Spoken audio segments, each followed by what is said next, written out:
দুটি ডানা থাকব যদি দুটি ডানা ওরে যেতাম সোনার মদিনা হৃদয়ের মাঝে একটাই বাসনা চাহব মোরা সোনার মদিনা এ মহারণ দিও গো মদিনার মাটি তো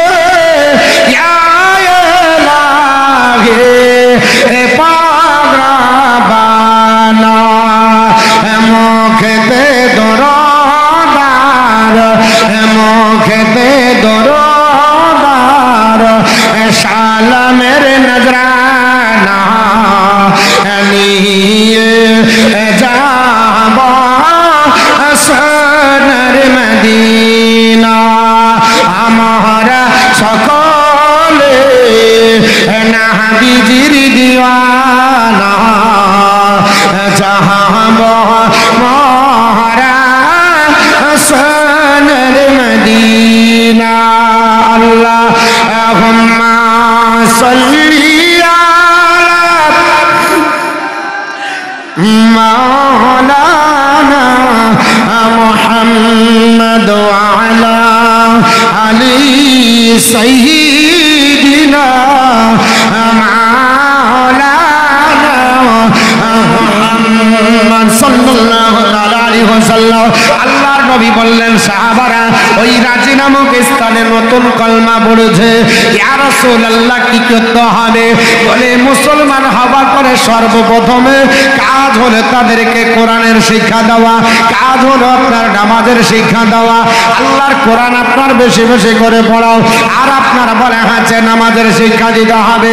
সাহাবে আর রাসূল আপনার দাঁড়িয়ে গেলেন, আল্লাহর নবী ডাক দিয়ে বললেন 10 জন কোরআনের হাফেজ তোমরা আপনার হাজির হয়ে যাও। সাহাবী রাসূলুল্লাহ হাজির হয়ে গেল। এর মধ্যে একজন ব্যক্তিকে নেতা বানালেন, যার নাম হচ্ছে হযরতে আসিম বিন সাবিত। আল্লাহর নবী বললেন আসিম বিন সাবিত, ইয়া রাসূলুল্লাহ বলেন নবীজি ও আমার সাহাবী আমি তোমাকে নেতা বানালে তোমার কি আপত্তি আছে? নবী বললেন আপত্তি যদি থাকে তুমি বলে দাও, কারণ নেতা বানালে তোমাকে নেতৃত্ব দিতে হবে। আল্লাহর নবী বলেছেন নেতার কাজ হবে নবীর সুন্নতি তরিকায় কাজ করা। যুদ্ধের ময়দানে যদি নেতা কাউকে বাড়ায় ওই নেতার আপনার জীবন চলে গেল, ওই নেতা পতাকা নিচে নামতে দেবে না, ইসলামকে বেজ্জত করতে দেবে না, ইসলামকে মাটির সঙ্গে মিশিয়ে যেতে দেবে না। কারণ ইসলামের পতাকা যারা ধরেছিল এরা পৃথিবীর জমিনে হাত পা সব কেটে আপনার জীবন দিয়ে মাটিতে আপনার পড়ে যাবে, তবুও তাদের দাঁত দিয়েও তারা পতাকা ধরেছিল। এইরকম অনেক আপনার ইতিহাস আছে বাবা। তবে রাজি নামক স্থানে আল্লাহর নবী ডাক দিয়ে বলল তোমরা যাবে রাজি নামক স্থানে, মুসলমানদেরকে কোরআনের শিক্ষা দেবে, বিশেষ করে তাদেরকে নামাজের শিক্ষা দেবে। ইয়া রাসূলুল্লাহ নবীজি আপনার নির্দেশে আমরা যুদ্ধের ময়দানে যাব নবী গো, কারণ আমাদের পিতা মাতা আপনার পদতলে কোরবান হয়ে যায়। পিতাকা আবি ওয়া উম্মি, ইয়া রাসূলুল্লাহ বাপ কোরবানি হবে, মা কোরবানি হবে, জীবন দেব, কিন্তু আপনার মাথা আপনার মুখকে নিচু করতে দেব না, আপনার মাথা নিচু হবে চাইব না, আপনার আদেশকে মাথায় ধরে নেব। আসিম বিন সাবিতকে নবী বলল সাহাবী তবে তোমাকে নেতা যেহেতু বানালাম তুমি প্রতিজ্ঞাবদ্ধ হয়ে যাও। আল্লাহর নবী বললেন আরেকজনকে ডাকো। হযরতে আপনার বলে আছে তারিক রাদিয়াল্লাহু তাআলাকে ডাকা হলো, হযরতে যায়েদ বিন দানেসাকে ডাকা হলো, হযরতে খুবাইবকে ডাকা হলো। 10 জন কোরআনের হাফিজ। আল্লাহর নবী বলছে রাজি নামো স্থানে গিয়ে তোমাদেরকে প্রয়োজন হলে আল্লাহর কোরআনের শিক্ষা দিয়ে নামাজি বানিয়ে আসতে হবে, নচেত আসতে হবে না। আমরা যাব নাকি?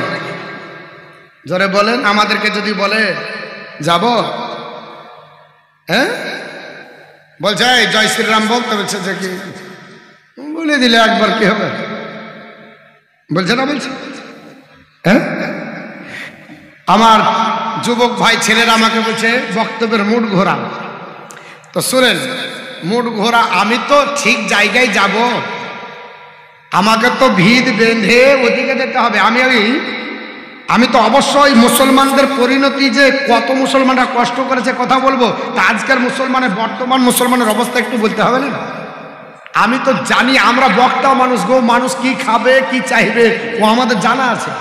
আর বিশেষ করে আপনাদের গ্রাম সম্পর্কে আমার পিএইচডি করা আছে, আপনাদের গ্রামে আমার ডক্টরেট করা আছে, আপনারা কি চান আমার এটা ভালো জানা আছে। আর গোটা পশ্চিমবঙ্গের মাটিতে এত জালসা কোনো জায়গা করি না যত জালসা আপনাদের গ্রামে হয়। 2 বার 3 বার 4 বার লাগার পরে আল্লাহ না বলবে যে ওই হুজুর কে মতিউর রহমান নিয়ে এসেছি গো, শুনেছি তো শোনা হয়ে গেছে, ও তো চাহে না। আর আপনাদের পাড়ায় পাড়ায় আমার আসতে হয়েছে, তা আমার কি বিবেক নাই যে আমার কি চাহে, কি এরা বলে, আমার কি একটু নলেজ না? এতদিন ধরে জালসা করে কি আপনাদের চাহিদা সম্পর্কে আমার একটু ধারণা হয়নি? তা আমাকে ছেড়ে দেন, আমার মতো বলতে দেন, তাহলে ঠিক জায়গা চলে যাবে। আর আগেই যদি আপনারা পস্তান যে কি করছেন, টাইম পাস করছে, তাই তো মুশকিল হবে। আমি গেথে তুলবো তাহলে অসুবিধা নাই। আর আপনার মতো যদি বলেন 3 দিনে ছাদ করতে হবে, তাহলে সেন্টারিং এরকমই হবে। আমার মুসলমান বলার উদ্দেশ্য হলো, আল্লাহর নবী সাল্লাল্লাহু তাআলা আলাইহি ওয়াসাল্লাম ডাক দিয়ে বললেন, সাহাবীরা তোমাদের 10 জনকে আমি রাসূলুল্লাহ পাঠাবো ওই যুদ্ধের ময়দানে, আপনার রাজিনামক স্থানে যেতে হবে। একটাই কাজ হলো, ওরা নতুন কালমা পড়েছে, ওরা পৃথিবীর জমিনে আমার কাছে আপনার এখন আসতে পারেনি। আমার সাহাবারা তোমরা চলে যাও, আমার হয়ে তোমরা কাজ করো, আমার হয়ে তোমরা দাওয়াত দাও। ইয়া রাসূলুল্লাহ, নবী গো, বিবি বাচ্চা ত্যাগ করে যাব, কিন্তু ইসলামের প্রচার বন্ধ হবে না। যাই যাবে জান, বাঁচাও রে ঈমান, শহীদ হয়ে যাবাই, ছাড়িস না কোরআন। আল্লাহর নবী ডাক দিয়ে বললেন, সাহাবারা যুদ্ধে করতে যদি হয় তবে যুদ্ধ করবে, কারো উপর হাত তুলবে না। সাহাবী রাসূলদের মধ্যে নবী নেতা বানালেন হযরত আসিম বিন সাবিতকে, মনে রাখেন। 4th হিজরির ঘটনা, মদিনাতে 4 বছর নবীর হিজরত করে 4th বছর হয়েছে। বলেন বাড়ি ভেঙে অন্য জায়গায় গেলে 4 বছরে কি বাড়ির জায়গা শক্ত হয় নাকি? মানুষের সঙ্গে আলাপ আলোচনা করতে কঠিন হয়ে যায়। কিন্তু সাহাবী রাসূল যারা, এরা একবার কলমা পড়লে এদের 60 বছরের বেঈমানি কুফরি কালামের ঈমান ধ্বংস করে একদিনের ঈমান পাকা হয়ে যায়। কারণ সাহাবীরা যেমন তেমন নয়, পৃথিবীর জমিনে পাকা ঈমানদার হয়। আর আমাদের বারবার যদি তেল না দিই, বারবার যদি আপনার বলে হাঁচা জিহাদে আপনার পাগল না দই, তাহলে আমাদের বাবা এখনো চিন্তা হয় না, আমাদের আপনার ঘুম ভাগে না। সাহাবীরা কলমা পড়েছে, মেনে নিয়েছে। ইয়া রাসূলুল্লাহ, ঠিক আছে যাব। আসিম বিন সাবিতকে নবী আমার ডাক দিয়ে বলল, হে আসিম বিন সাবিত, তুমি আপনার যুদ্ধের আপনার রাজিনামক স্থানে চলে যাও, ওইখানে গিয়ে ইসলামের দাওয়াত দাও, ওইখানে গিয়ে নামাজ পড়াও। আল্লাহর নবী সাল্লাল্লাহু তাআলা আলাইহি ওয়াসাল্লাম তিনি 10 জন সাহাবীকে কোরআনের হাফেজকে আপনার কোরআনের শিক্ষা দেওয়ার জন্য, নামাজের শিক্ষা দেওয়ার জন্য পাঠালেন। এইদিকে আপনার বলে হয়েছে কাফের যারা ছিল তারা জানতে পেরে গেছে, মুনাফিক যারা ছিল এরা খবর পেয়ে গেছে, তারা ডাক দিয়ে বলতেছে, ও আপনার বলে হয়েছে কাফের সম্প্রদায়রা, তোমরা চলে যাও হুজাইল বলে একটা গোত্র আছে, ওই গোত্রের মানুষের কাছে তোমরা জানিয়ে দাও আপনার বলে হয়েছে মুসলমানদের 10 জন কোরআনের হাফেজ, এরা রাজিনামক স্থানে ঢুকবে। ওই রাজিনামক স্থানে একটা কুয়ো ছিল বাবা, ওই কুয়োর নামকরণে নাম করা হয়েছে। ওইখানে তারা ঢুকে কলমা পড়ে সবাইকে মুসলমান যদি বানিয়ে দেয়, তাহলে তোমাদের দেবদেবীর পূজা হবে না, তোমাদের বাপের ধর্ম দলিসাল হয়ে যাবে। তোমরা এই 10 জন কোরআনের হাফেজকে রাস্তাতে ধরে মার্ডার করে দাও। আল্লাহর নবীর সাহাবী 10 জন সাহাবীকে মার্ডার করে দাও। আল্লাহর নবীর সাহাবীরা পৃথিবীর জমিনে 10 জন কোরআনের হাফেজ যেতে যেতে আপনার বলে হয় হচ্ছে রাস্তার মিডিলে পৌঁছে গেছে। আর এইদিকে 100 জন হুজাইল গোত্রের তীরন্দাজ, এরা বাবা কোনো কাজ করতো না। এদের কাজ ছিল যখন আপনার বলা হচ্ছে যুদ্ধ দরকার হবে, এই তীরন্দাজ লোকগুলোকে খেয়ে খেয়ে পুষে আপনার রাখা হতো, তীর আপনার আন্দাজ করা হতো। এরা তীরের প্রশিক্ষণ প্রাপ্ত 100 জন ছিল। তাদেরকে বলা হলো, এ হুজাইল গোত্রের লোকেরা, মুসলমানরা রাজি নামক স্থানে আসছে, এদের উদ্দেশ্য কি জানার দরকার নাই। তোমরা রাস্তার মাঝে ঘেরো, এদেরকে আপনার মার্ডার করে দাও, এদেরকে ধূলিসাৎ করে দাও। আল্লাহর নবীর 10 জন সাহাবীকে রাস্তার মাঝে আপনার খোঁজাখুঁজি আরম্ভ করলো। আল্লাহর নবীর সাহাবীরা আপনার রাস্তায় যেতে যেতে এক পাহাড়ের নিচে আপনার বলা হয়েছে রাত্রি লেগে গেল। ওই জায়গায় তারা রাত্রি আপনার আরাম করার জন্য শিবির স্থাপন করলো। কিন্তু হুজাইল গোত্রের লোকেরা এত পণ্ডিত ছিল, এরা আপনার বলা হয়েছে কোথায় লুকিয়েছে, এই ঘোড়ার জন্য তারা ঘোড়ার লাদি খুঁজতেছে। এত বিদ্যা ছিল, ঘোড়ার লাদি দেখে বলে দিত যে এরা কোথাকার মানুষ। এটা কম বিদ্যা ভাবিয়েন না। ঘোড়ার লাদি দেখে বলে কেমন করে। ওদের মধ্যে একজন নেতা বলছে যে যেহেতু ওদেরকে পাওয়া যাচ্ছে না, দেখো টাটকা লাদ আছে কিনা, ঘোড়ার লাদ। বলে কেন? বলে নিয়ে এসো। ঘোড়ার লাদ নিয়ে এসে লাদটাকে বিছিয়ে খেজুরের বিচি পেলেছে।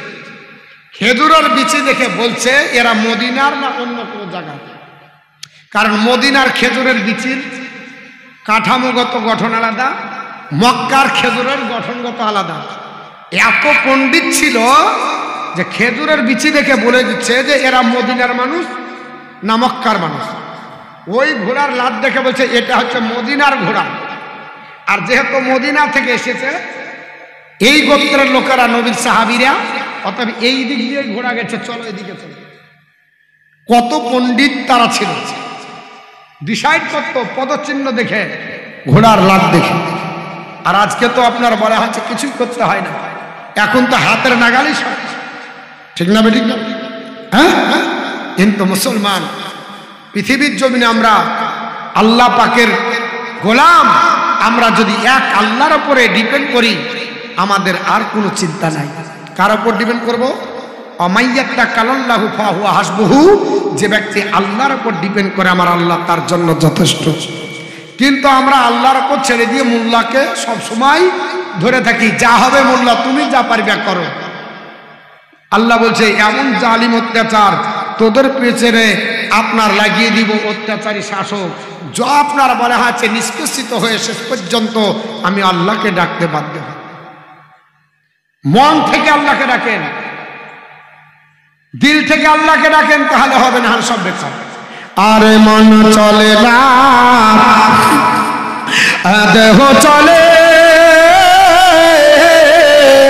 তারে তো ভান্ডামি বহালে, চলা তোমার সঠিক হালে, চলা তোমার সঠিক হালে, দিলে চলবে নোরের আহলা, খোদার পথে চলা, মুখের কথা নাহি গো জাদু, খোদার পথে চলা, তুই কানে করে শোনা ছোট দিয়ে আই, এটা কিছু কামলি ওয়ালা,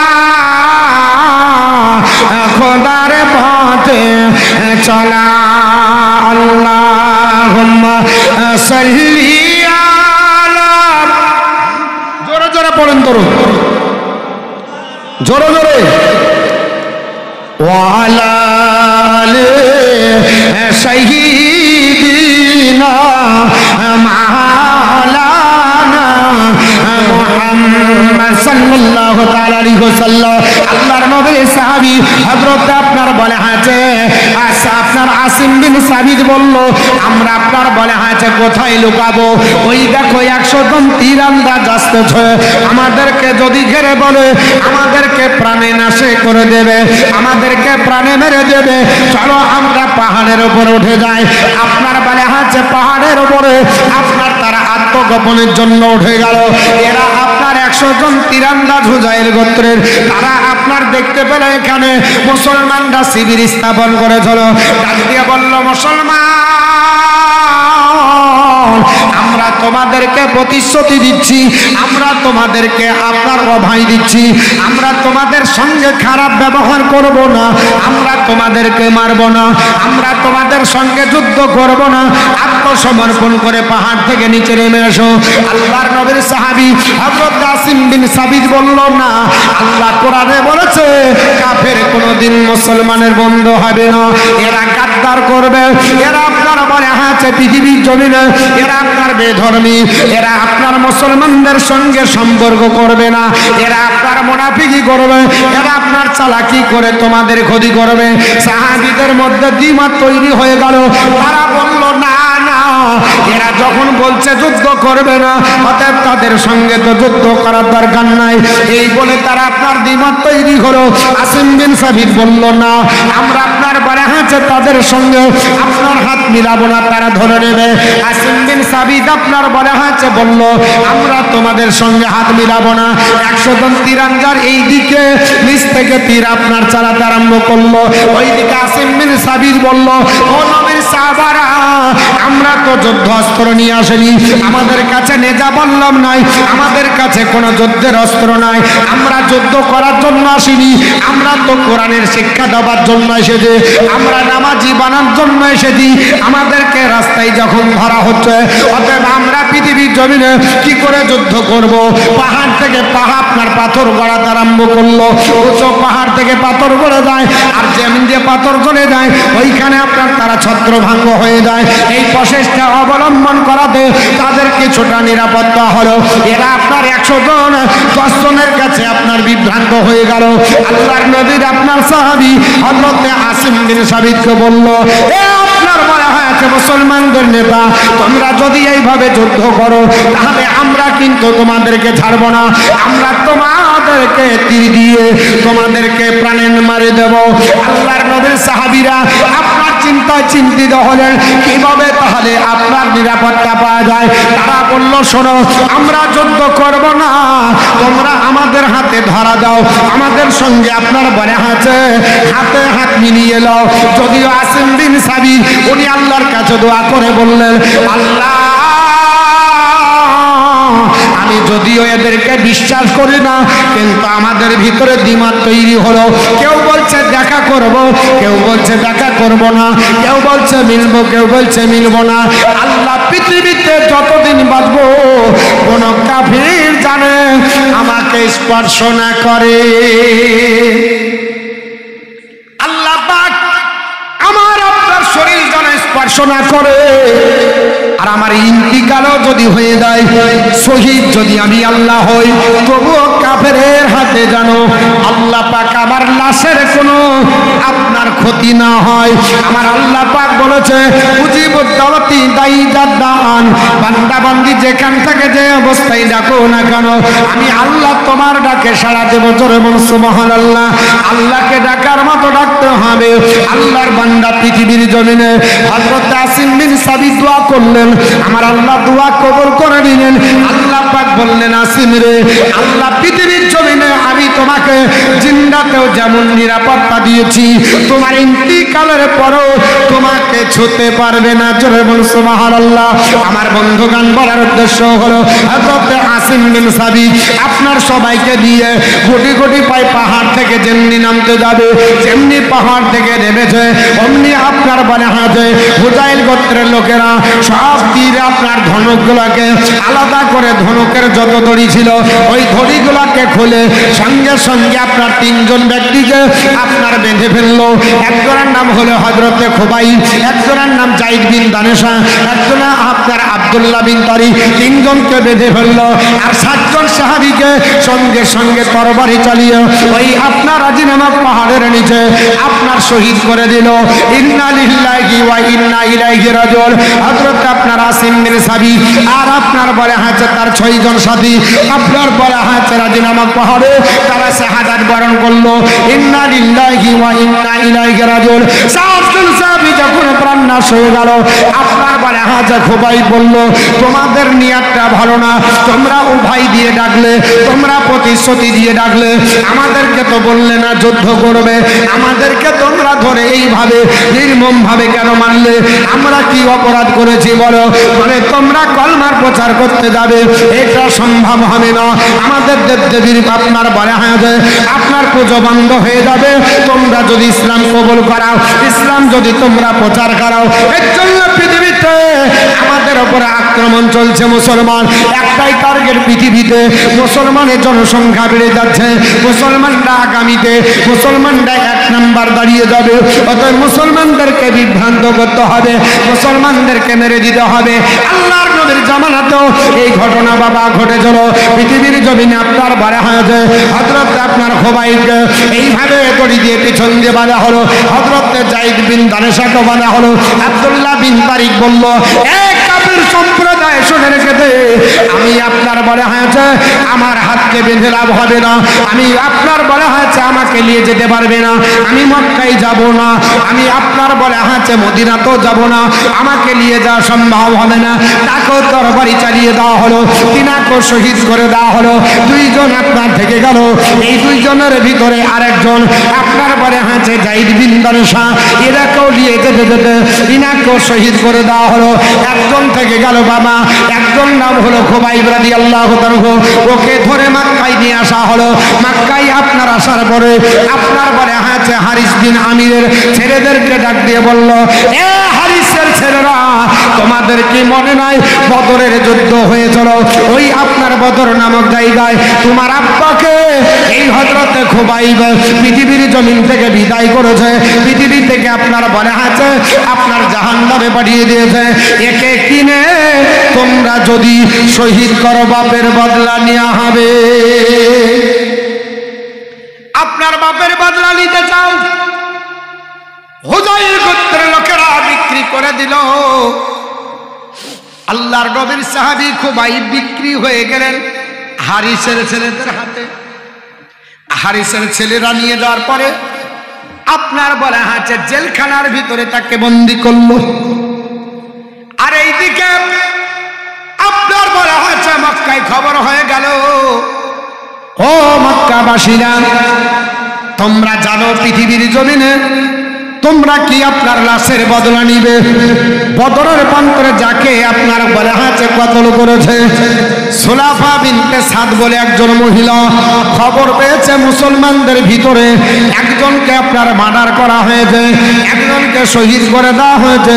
তার নাম হলো হযরতে আপনার বলে আছে আসিম বিন সাবিত। ওই আসিম বিন সাবিত আপনার বলে আছে বদরের প্রান্তরে সুলাফা বিনতে যে সাদ মহিলা, এই মহিলার 2 জন আপনার ছেলেকে আর তার স্বামীকে বদরের প্রান্তরে কতল করে একাই জাহান্নামে পাঠিয়ে দিয়েছিল। এর জন্য তার রাগ ছিল, আমি যদি কোনোদিন বাগে পাই আর মুসলমানের ভিতরে এই আপনার আসিম বিন সাবিতকে ধরতে পারি, আমি যত টাকা লাগবে কিনবো, কেনার পরে তার মাথার খুলি আলাদা করব, মগজগুলোকে আলাদা করে দেব, আর তার মগজের আপনার খোলে ফেলে খুলি দিয়ে মদ আপনার ঢেলে পান করে খাবো। জনগণ আস্তাগফিরুল্লাহ, এই প্রতিজ্ঞাটা করেছিল বাবা সুলাফা বিনতে সাদ মহিলাটা। খবর হয়ে গেল মক্কা মুআজ্জামাতে রাজি নামক স্থানে নবীর সাহাবীদেরকে 8 জনকে 9 জনকে কতল করা হয়েছে, একজনকে ধরে নিয়ে আসা হয়েছে, আপনার মক্কায় বিক্রি করা হয়েছে। এবং এখান থেকে তানঈম নামক স্থানে তাকে আপনার তারা নিয়ে চলে গেল আপনার বলে হয়েছে তানঈম নামক জায়গায়, ওইখানে তাকে ফাঁসি দেওয়া হবে। আল্লাহর নবীর সাহাবী হযরতে আসিম বিন সাবিতের লাশ ওইদিকে আপনার রাজি নামক স্থানে পড়ে আছে। মেয়েটা আপনার ঘোড়া দড়িয়ে হাজির হয়ে গেল, ডাক দিয়ে বলতেছেন, ও হুযাইল গোত্রের লোকেরা, কত টাকা লাগবে বলো? আমি তোমাদেরকে বলতেছি মুসলমানদের ভিতরে নেতা হাফেজে কোরআন আপনার বলা হয়েছে আসিম বিন সাবিতের মাথা যদি কেটে দিতে পারো, তাহলে যা চাইবে আমি দিতে রাজি, যা চাইবে দেব, কিন্তু মাথা কেটে দিতে হবে, গলা। বলে কেন? বলে আমার পরিবারের 3 জনকে কতল করে জাহান্নামে পাঠিয়ে দিয়েছে আমার স্বামীকে আর আমার দুই ছেলে বদরের যুদ্ধে।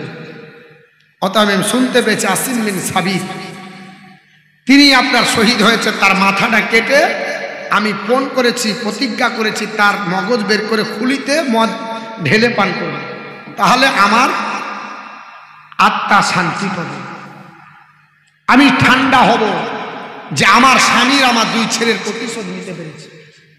কত রাগ দেখেছেন মুসলমানের মধ্যে। আল্লাহর নবীর সাহাবী আসিম বিন সাবিত তিনি শহীদ হয়ে গেছেন, কিন্তু ইন্তিকালের পরে তো তার কোনো ক্ষমতা নাই আছে নাকি? লড়তে তো পালিয়ে যেতে পারবে না, কিন্তু দোয়া করেছেন আল্লাহ আল্লাহ তুমি ইজ্জু মানতাসা তো জিল্লু মানতাসা, আল্লাহ তুমি ইজ্জতের মালিক, তুমি জিল্লতের মালিক। আয় আল্লাহ পাক যেমন ইজ্জতের সঙ্গে পৃথিবীতে রেখেছো, ইন্তিকালের পরও তুমি আল্লাহ পাক আমার ইজ্জতটা রক্ষা করো, আমি কোনো কাফেরের হাতে যেন ধরা না পড়ি। আমার আল্লাহ দোয়া কবুল করেছিলেন।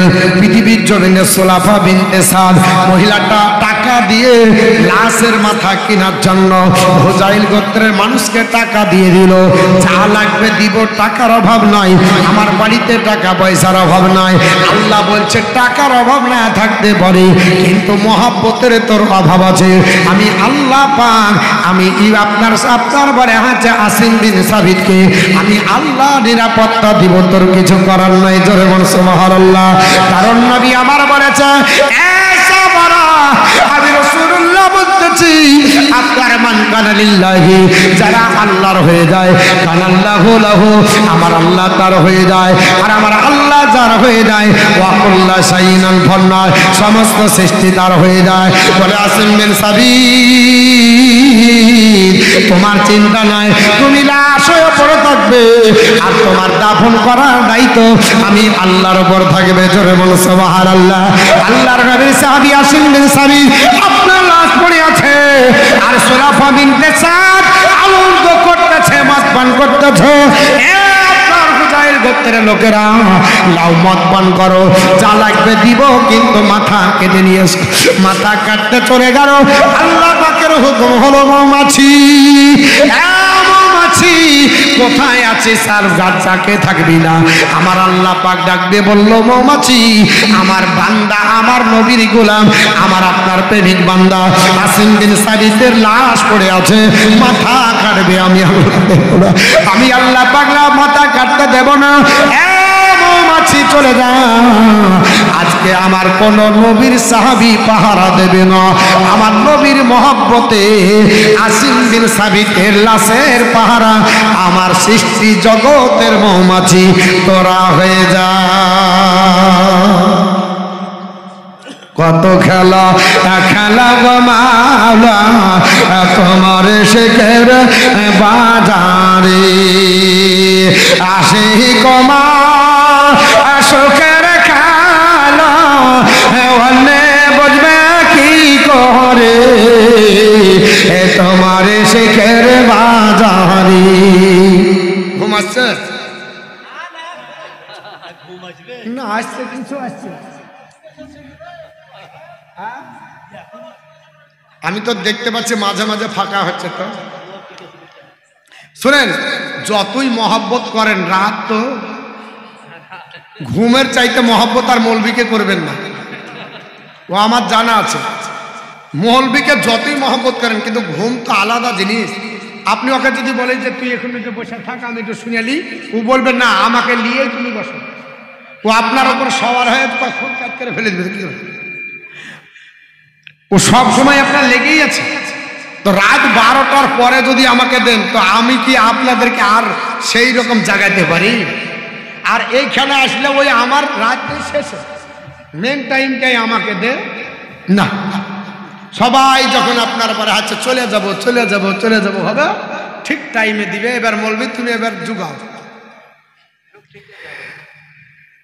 কত খেলা খেলা গো মাওলা তোমার শেখের বাজারে আসি কমা সুখের খেলা, অন্য বুঝবে কি ভিতরে তোমার শেখের বাজারে আরে কাফেরের ঘরে জন্ম দিয়ে আরে ইব্রাহিম পাইগাম বহরে খেলাপতি দিলেন তারে আপনার খেলাপতি দিলেন তারে আগুন মাজারে তোমার শিখের মাজারে কত খেলা খেলো গো মাওলা তোমার শিখের বাজারে আপন দোস্তকে বাঁচাবার তহরে দেখো রাস্তা হয় পানির ভিড় তহরে আরে দোষ তো বাঁচি দোষ মনে মারি দোষ তো বাঁচি দোষ মনে মারি খেলা পানির ভিতরে তোমার শিখের বাজারে কত খেলা খেলা গো মাওলা তোমার শিখের বাজারে আল্লাহ পাক মৌমাছি পাঠালেন এর জন্য নবী আমার বলেছে মান কানা লিল্লাহি যে ব্যক্তি আল্লাহর হয় কানাল্লাহু লাহু আমার আল্লাহ তার হয়ে যায় আর আমার আল্লাহ যখন কোন বান্দা বান্দির হয়ে যাবে ওয়াকুল্লা সাইয়িনান ফন্ন সমস্ত সৃষ্টি জগৎ তার হবে জোরে মান সুবহানাল্লাহ এর জন্য আমাদেরকে আল্লাহর হতে হবে তাহলে জগতের কোন মোল্লা ক্ষতি করতে পারবে না শুধুমাত্র আল্লাহর হয়ে বুকে আল্লাহকে ধারণ করুন আমার আল্লাহ পাক আপনার বলা হয়েছে পৃথিবীর জমিনে যখন নবীর প্রথম আপনার যুদ্ধ হয়েছিল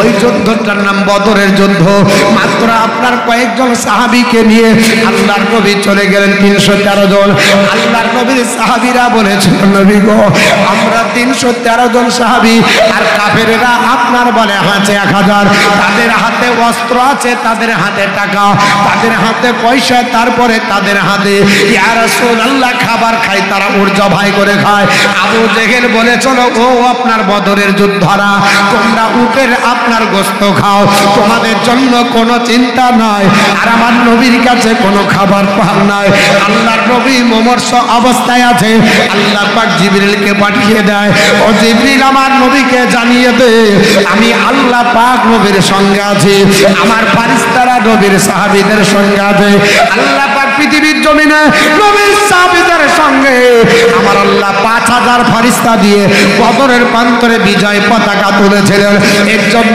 মুসলমান আল্লাহর হয়ে যেতে হবে আমার নবীর হয়ে যেতে হবে হযরতে আপনার বলে আছে আসিম বিন সাবির তিনার লাশটা পড়ে আছে হুজাইল গোত্রের লোকেরা আনন্দের সঙ্গে মদ পান করে চলে আসতেছে মাথা কেটে আপনার সুলাফা বিনতে সাদ ওই মহিলাটাকে আপনার দান করা হবে যেমনি এসেছে মৌমাছি আপনার তাড়া ধরতে আরম্ভ করেছে লাশের চতুর্দিকে পাহারা দেয় না না তোমরা আপনার লাশের চতুর্দিকে আপনার ভিড়তে পারবে না আপনার লাশের চতুর্দিকে গুনগুন শব্দ হয়ে গেল আপনার হুজাইল গোত্রের লোকেরা বলল ও আপনার সুলাফা বিনতে সাদ আমরা লাশের মাথা কাটবো মনে করলাম কিন্তু মৌমাছি কাটতে দেয় না আপনার রাখে আল্লাহ মারে কে মারে আল্লাহ রাখে কে আল্লাহ পাক আপনার বলা হয়েছে আল্লাহ পাকের আপনার হেফাজতে মোল্লা কাটতে পারবে নাকি বাপ সারা আপনার দিন চলতেছে হুজাইল গোত্রের লোকেরা বলল এ আপনার সুলাফা বিনতে সাদ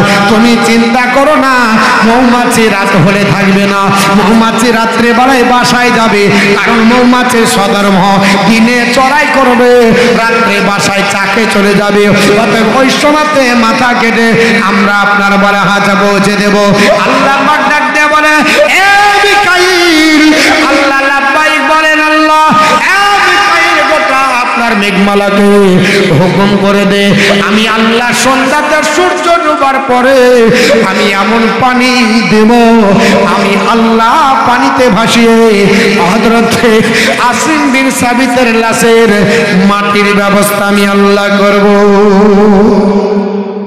আল্লাহর হুকুম হয়ে গেল চতুর্দিকে আপনার বৃষ্টি আরম্ভ হলো সূর্য আপনার অস্তমিত যাবার সঙ্গে সঙ্গে মৌমাছি ডিউটি করে চলে গেল আল্লাহর হুকুম হয়ে গেল, আপনার বলে হাঁচে বৃষ্টি আরম্ভ। এমন বৃষ্টি হলো লাশ কেউ বহার নাই। আল্লাহ পাক বলে পানি রে তোকে বহে নিয়ে যেতে হবে। আমার বন্ধুগান বলার উদ্দেশ্য হলো নবীর সাহাবী হযরত আসিম বিন সাবিত বলেছিল, আল্লাহ গো আমার জিন্দা অবস্থায় যেন কোনো নাপাক স্পর্শ না করি এবং আমি ইন্তিকাল করলেও যেন তারা না চাই। আল্লাহ আমার পবিত্র দেহকে তারা স্পর্শ যেন না করে। হযরত আসিম বিন সাবিতের লাশ আপনার পানিতে ভাসতে লাগলো। পানিতে ভাসতে ভাসতে একটা আপনার খাদ ছিল, ওই খাদে আল্লাহ পাকের হুকুমে আপনার নামিয়ে দেওয়া হলো। পানি নিজে বহন করে নিয়ে চলে গেল, ওখানে নামিয়ে গেল। আল্লাহর হুকুম হলো বালি আপনার যেতে যেতে ওপরে পড়ে আল্লাহ তাকে ওইখানে তার সমাধির ব্যবস্থা করে দিলেন। জোরে বলুন সুবহানাল্লাহ।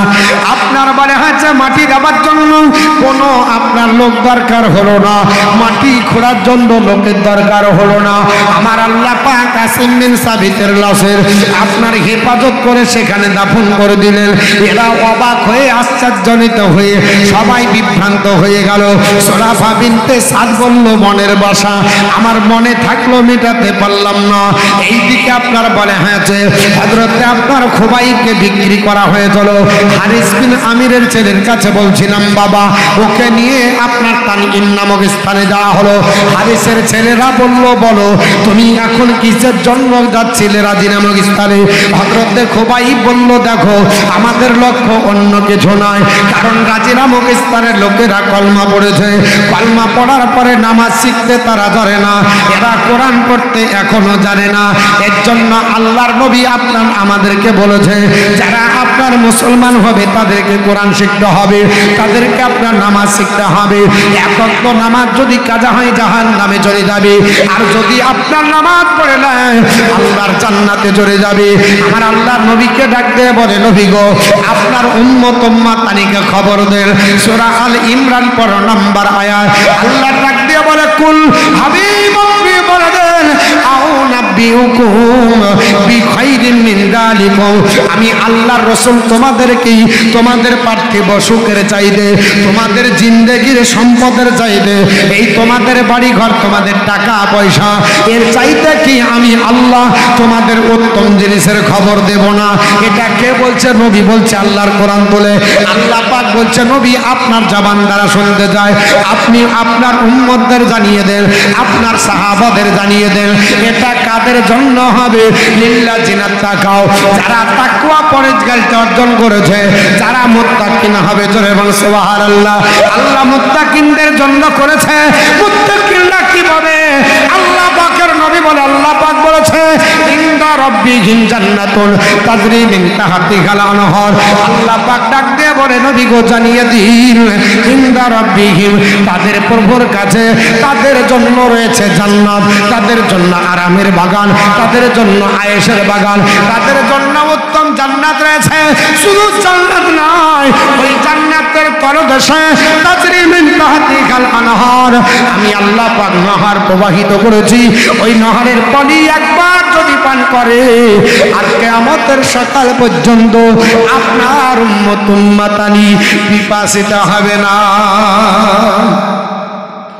খালিদিনা ফিহা, সেখানে চিরদিন থাকবে। ওগো হাবিব জানিয়ে দিন শুধু তাই নাই, সেখানে তারা শুধু থাকবে না, আজওয়াজুম মুতাহহারা, তাদের পবিত্র সঙ্গীগণ থাকবে। জোরে বল সুবহানাল্লাহ। আপনার স্ত্রী তার কাছে থাকবে, আপনাদের হুর আপনাকে দেওয়া হবে, আপনার স্ত্রী পবিত্র তারা থাকবে। রিদওয়ানুম মিনাল্লাহ, আল্লাহর সন্তুষ্টি লাভ করার জন্য। জোরে বলুন আল্লাহ সন্তুষ্ট হয়ে যাবে। শুধু তাই নাই, আল্লাহু বাসীরুম বিল ইবাদ, আমার আল্লাহ পাক তাদের প্রতি আপনার সুনজর রাখবে। জোরে বলুন। আর আল্লাহর রহমতের দৃষ্টি যদি কোনো বান্দা বান্দির উপর পড়ে যায় আর ওর অশান্তি হবে না, আর তার জন্য চিন্তা হবে না। আল্লাহ পাক পবিত্র কোরআনে আরো বলে হাবিব ও নবীজি আপনি জানিয়ে দিন আপনার উম্মত উম্মাতানিকে বলেন যারা পৃথিবীতে জান দিয়েছে, যারা প্রাণ দিয়ে জীবন দিয়ে ইসলাম রক্ষা করলো, আমি রাসূলুল্লাহ বলে দিচ্ছি শুনে রেখে দেন, আমি আল্লাহ পাক রাসূল আপনাকে বলছে শোনেন, আপনি আপনার উম্মতদের জানিয়ে দেন। এটা সূরা নিসার আয়াত নাম্বার 100 আপনার বলে হয়েছে 24 মধ্যে আমার আল্লাহ পাক জানিয়ে দেয় ওয়ামাইয়ামাল মিনাস সালিহাতি মিন যাকারিন আও উনসা। আল্লাহ পাকের আপনার নবী বলে, আল্লাহ পাক বলেছে যারা পৃথিবীর জমিনে ভালো আমল করবে, সৎ আমল করবে, যারা আপনার নেক কাজ আমল করবে, তারা মহিলা হোক তার বা পুরুষ হোক, আপনার মুমিনুন, আর তারা যদি মুমিন হয় উলাইকা ইয়াদখুলুনাল জান্নাহ, তারা আল্লাহর জান্নাতে প্রবেশ করবে। ওয়ালা ইযলামুনা নাকিরা, আমার আল্লাহ তাদের সঙ্গে আপনার যারা পরিমাণে বেইনসাফ করবে না। জোরে বলুন সুবহানাল্লাহ। তাদের হক মেরে দেবে না, আল্লাহ তাদের যারা পরিমাণে হকে হস্তক্ষেপ করবে না। আল্লাহ পাক ডাক দেবে বললে যা তোমরা করবে তার বদলা পাবে, এত অসুবিধা নাই, আমি আল্লাহ সব দিয়ে দিব নবীর মাধ্যমে। আমার আল্লাহ পাক আপনার বন্দেছে, আল্লাহ পাকের নবী আপনার বলে হাতে উম্মত উম্মাতানিকে জানিয়ে দিয়েছে। তাই হযরত খুবাইব পৃথিবীর জমিনে আপনার বন্দী হয়ে জেলখানার ভিতরে বন্দী করা হলো। জেলের মধ্যে খানা বন্ধ, জেলের মধ্যে পানি বন্ধ, জেলের মধ্যে লাইট বন্ধ, জেলের মধ্যে কোনো কিছু দেওয়া হবে না। এই খুবাইব খানা দেওয়া হবে না, খুবাইবকে পানি দেওয়া হবে না, খুবাইব তোমার আপনার জায়গা নয়। আজকে জেলখানার ভিতরে এইভাবে কারারুদ্ধ থাকতে হবে।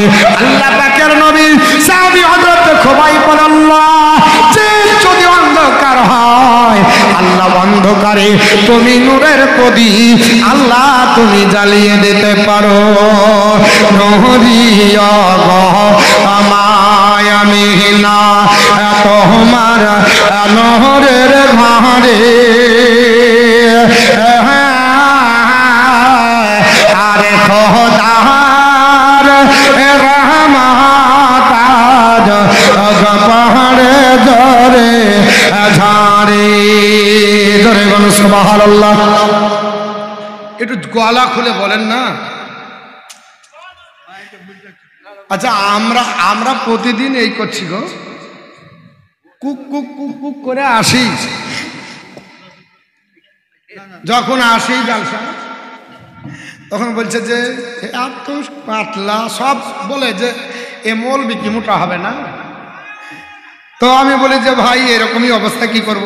আজকেও বলছিল আমাদের যে গোবরার বক্তা ছিলেন ওনার সাথে এসেছে, বলছে হুজুর আপনি তো গলা উঠছি না, কথাই বেড়াচ্ছে না, বসেছেন। আমি বলছি ওই রকমই বসাই ধরিয়া বেঁধে তুলে দিতে হবে, বসাই জিনিস কিন্তু ধরিয়া বেঁধে তুলে দিলে ওই আল্লাহ চালিয়ে যায়।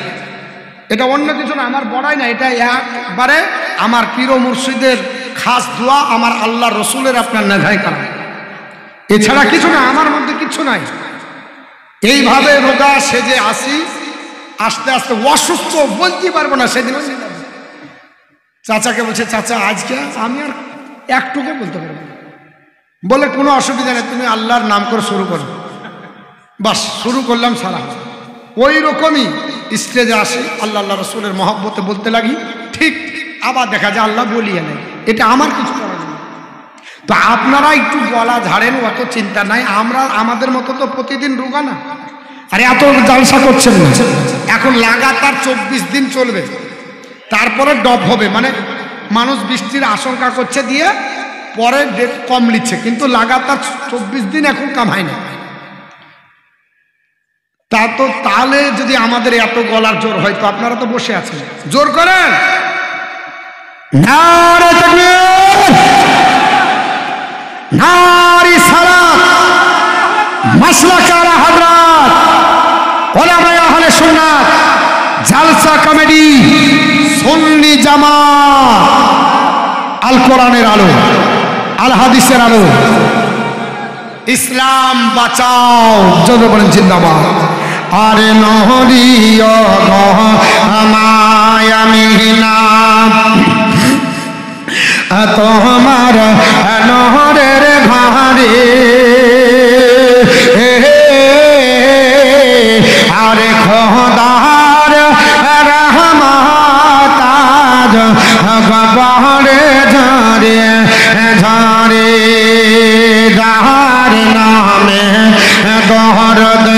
পড়ে আল্লাহ তাআলা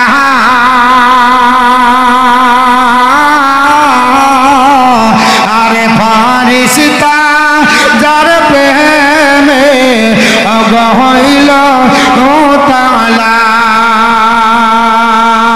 বহনের হরিল গায় গান বহড়য় মদর শহরী খোদার রহমতাজ পহরে ঝরে ঝরে খোদার রহমতাজ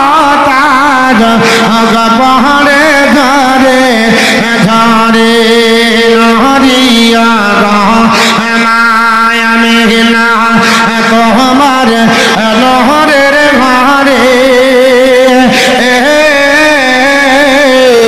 খোদার রহমতাজ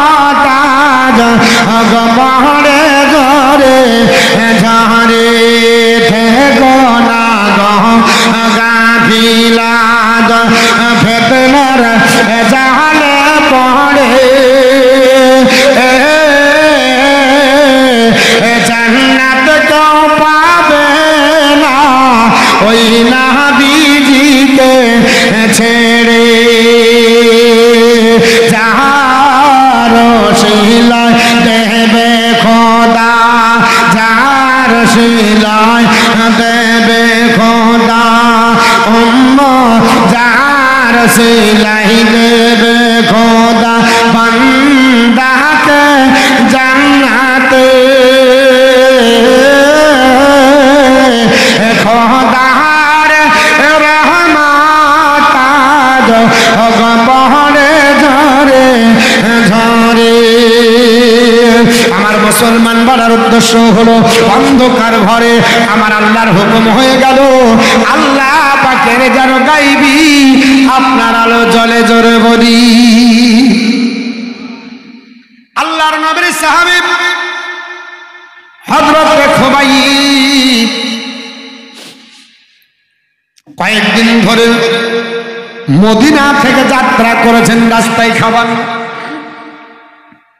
মদিনা থেকে রাজি নামক স্থানের রাস্তায় আবার ওখান থেকে ধরে মক্কা নিয়ে গেছে কত রাস্তা হাঁটার মদিনা থেকে প্রায় 400 কিলোমিটার যদি বাসে যান তবু আপনার বলে হাঁটছে 400 কিলোমিটার রাস্তায় 5 থেকে 6 ঘন্টা লাগে খুব আপনার দ্রুত গতিতে বাস চলে 120-30 কিলোমিটার বেগে চলে আর পায়ে হেঁটে গেলে কদিন লাগবে এত দূর রাস্তা অতিক্রম করেছে খাবার নাই আল্লাহ পাক আপনার বলে ওয়া আমার বান্দা বান্দিরা তোমরা যখন রুজির জন্য চাইবে তখন আমি আল্লাহর কাছে যাও ইন্নাল্লাহা ইয়ারযুকু মাইয়াশাউ বিগাইরি হিসাব আমি আল্লাহ যাকে চাই তাকে বেহিসাব দিই জোরে বলুন সুবহানাল্লাহ আল্লাহর নবীর সাহাবী হযরত খুবাইব আমার আল্লাহ পাকের কাছে দোয়া করে বলে মাবুদ আজ আমাকে কয়েকদিন ধরে এরা বন্দি করে রেখে দিয়েছে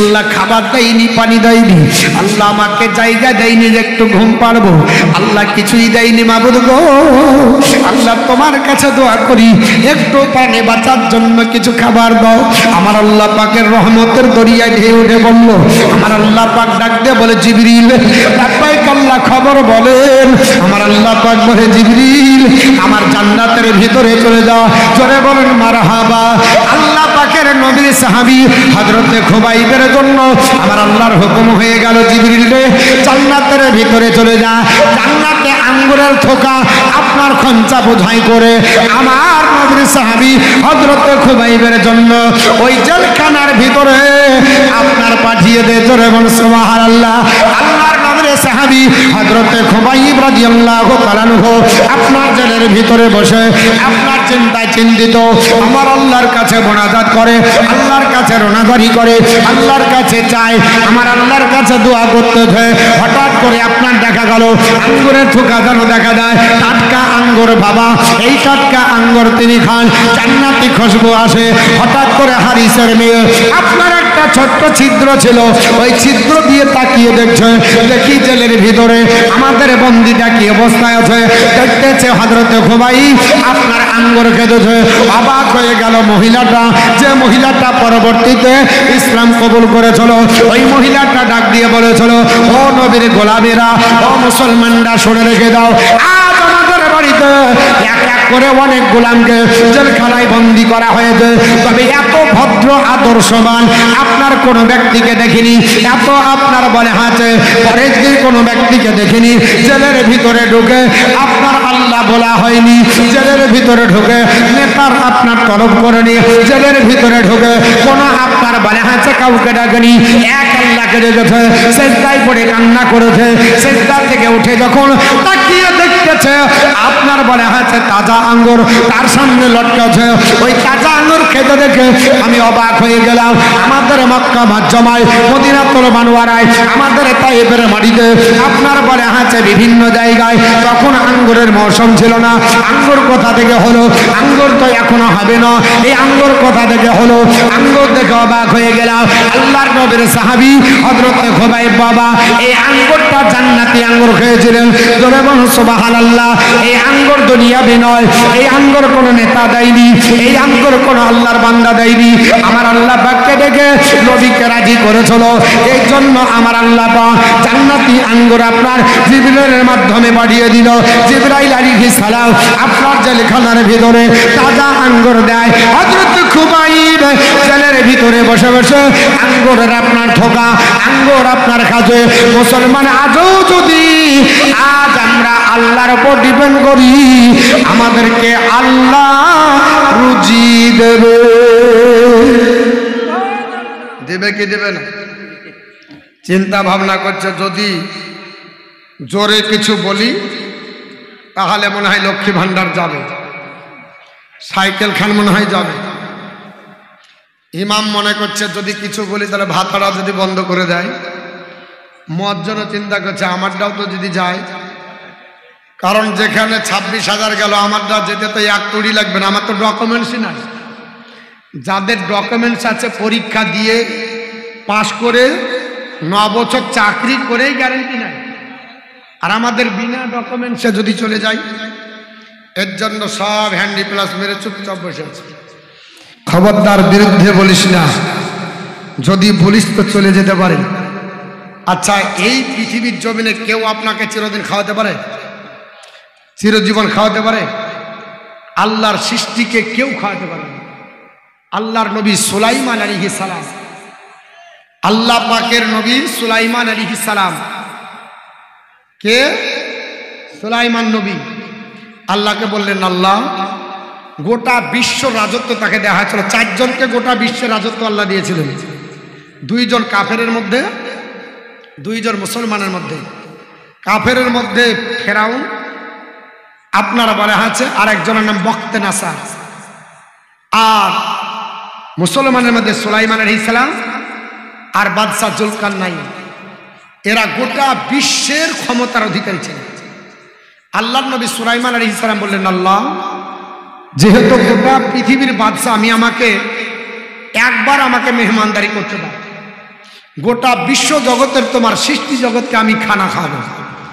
আল্লাহ বললেন, এত বড় দায়িত্ব নিস না, এটা হবে না। বলে, আল্লাহ তুমি যেহেতু আমাকে এত বড় বাদশা বানিয়েছ, আমি এক বেলা খাওয়াবো, তুমি তো আপনার সব দিন খাও, আল্লাহ আমাকে একদিনের দায়িত্ব দাও। আল্লাহ বলছে, না, আমার সঙ্গে এটা শেয়ার করো না।